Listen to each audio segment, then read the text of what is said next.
Imena official muri gahunda y'amakuru agezweho tugiye guhera kuri ino nkuru yo mu ntara y'Iburengerazuba ni mu karere ka Rutsiro aho ifite umutwe ugira uti yibye ihene afatwa amaze kuyica. Nshimiyimana Japhet w'imyaka 38 mu karere ka Rutsiro yatawe muri yombi nyuma yo gufatanwa ihene yibye akaba yari yatangiye kuyibagira mu bihuru.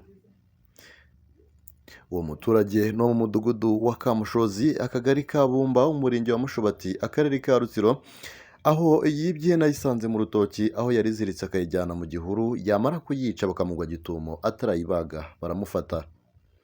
Abaganiriye n'imvaho nshya bari bahari amaze gufatwa bayibwiye ko yayiciye mu gihuru munsi y'inzira yibwira ko ntabamubona, abahanyuze baramurabukwa babona yica bamugwa gitumo baramufata.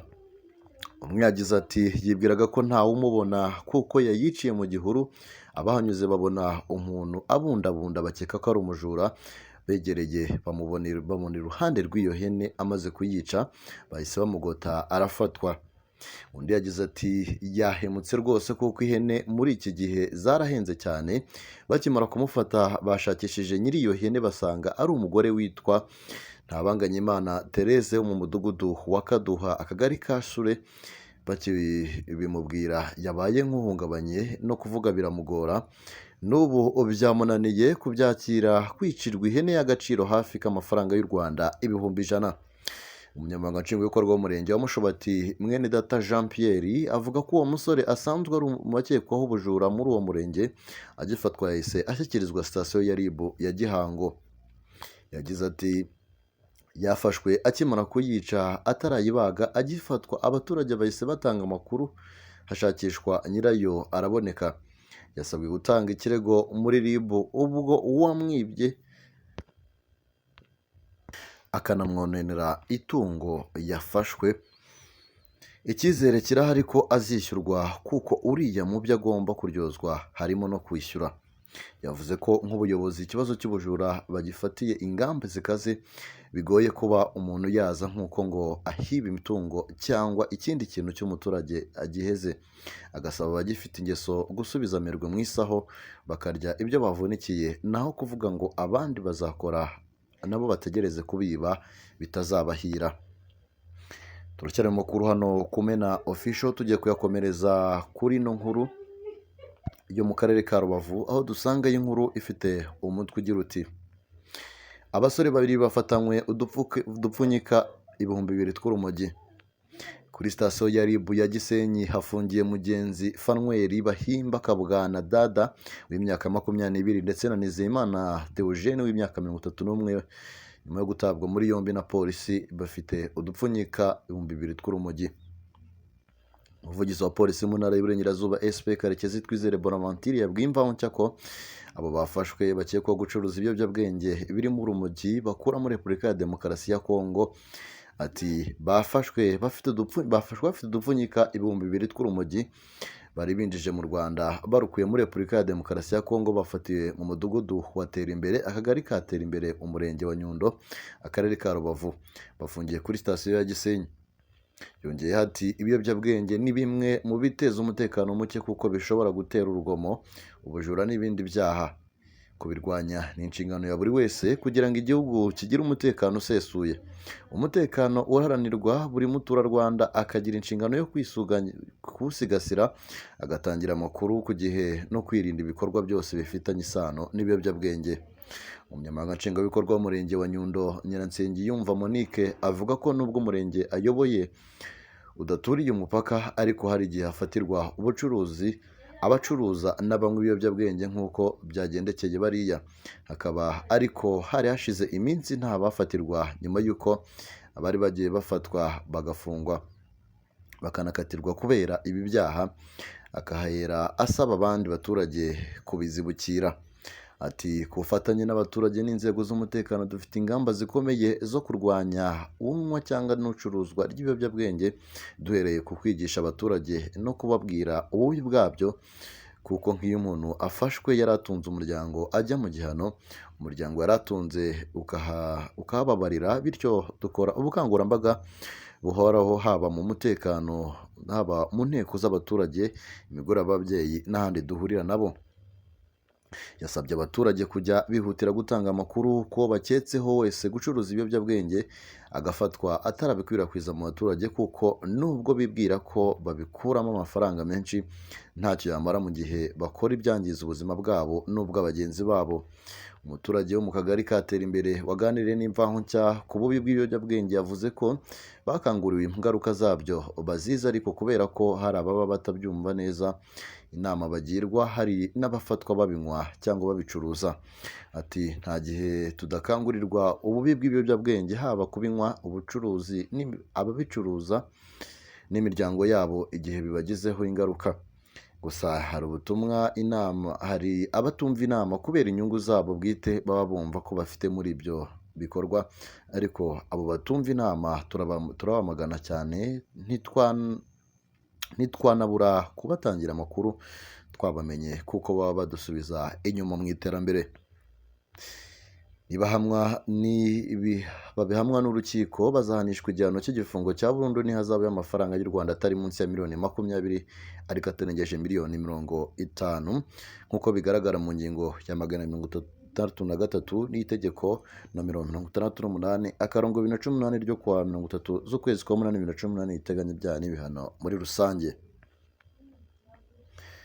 Reka dukomeze n'amakuru yacu aho tugiye gukomereza n'ubundi ni mu ntara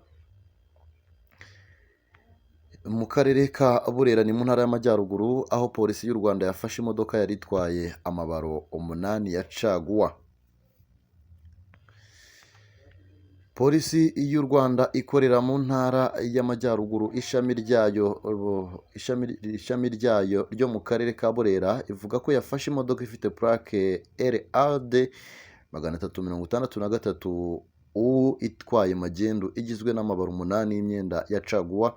Byamenyekanye biturutse mu bikorwa byo kurwanya magendu ndetse n'amakuru polisi yahawe n'abaturage ko hari imodoka itwaye magendu.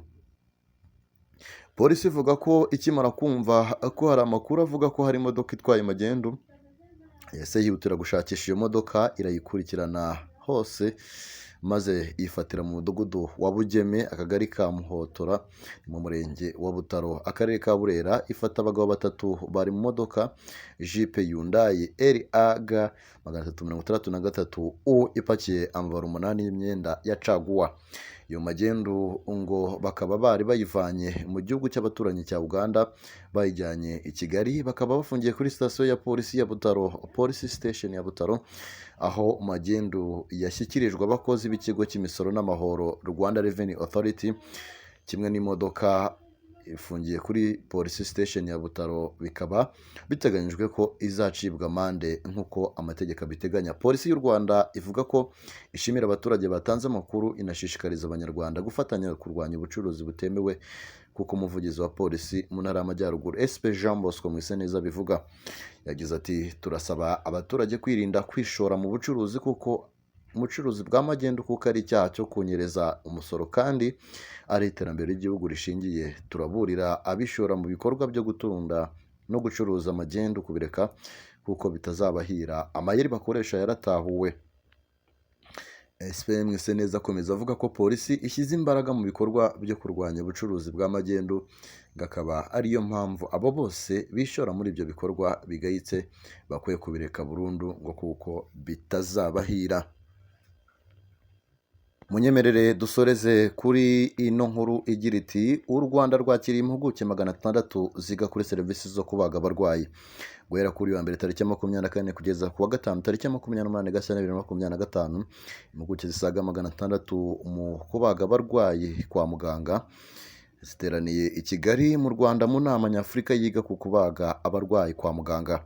Ni inama yatangijwe ku mugaragaro na Minisitiri w'Intebe Dr Ngirente Edouard yibanda ku guteza imbere guhanga ibishya mu buvuzi bwo kubaga no kugeza ubuvuzi buboneye kuri bose muri Afurika. Minisitiri w'Ubuzima Dr Nsanzimana Sabin yavuze ko guhabwa serivisi zo kubagwa kwa muganga atari ubuzima buhenze bw'abifite gusa ahubwo ngo bakeneye n'abantu bo mu byiciro byose. Yagize ati kubona serivisi zo kubagwa kwa muganga si iby'abifite gusa, bikenewe n'abantu bose bo mu ngeri zose ni mutyo tuzihindure kandi ziboneke hose, nibura umuganga ubaga abarwayi aboneke kuri buri bitaro by'akarere. Minisitiri Nsanzimana yavuze ko abasaga 600 bateraniye i Kigali bazagenzura hamwe kandi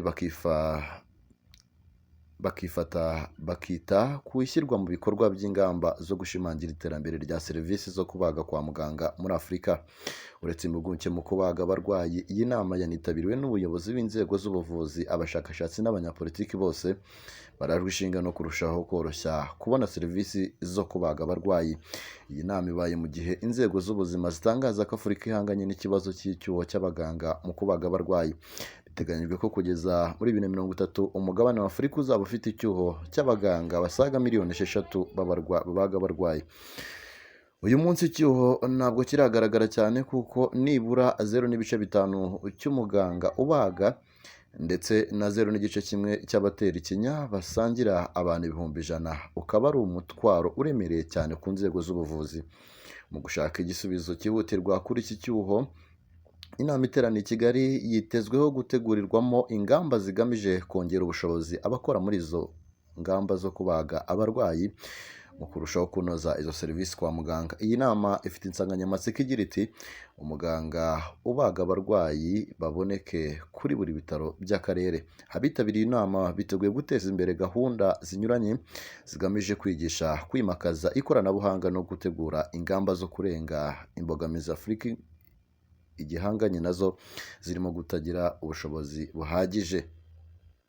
Nanga dusoreje amakuru twe twabateguriye, mukomeze mugire ibihe byiza cyane, tubibutsa kugira ngo mukande subscribe batarakanda subscribe, munatanga ibitekerezo byanyu hasi muri komanteri, munakande no kuri like. Mukomeze mugire ibihe byiza, bye bye.